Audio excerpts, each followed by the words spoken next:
tiap-tiap benda buruk yang kita kongsi yang berbentuk fitnah, yang memecah belahkan keluarga orang, yang memalukan orang, menjatuhkan maruah orang, ingat, benda tu akan kembali ke dalam keluarga dan diri kita.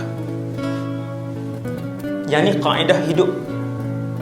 Kaedah hidup ni kena hadam, tak lari seinci pun.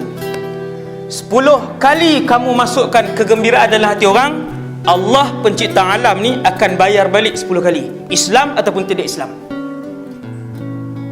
Yang ni orang panggil kanun alam ini, peraturan alam ini. Yang Islam pun dapat, yang tak Islam pun dapat. Hati-hati. Kita share benda aib orang, penjatuh maruah dia, 1000 orang tengok, 1000. Maka 1000 aib sedang menanti di hadapan pintu rumah tangga kamu nanti, yang akan dibongkar oleh Allah.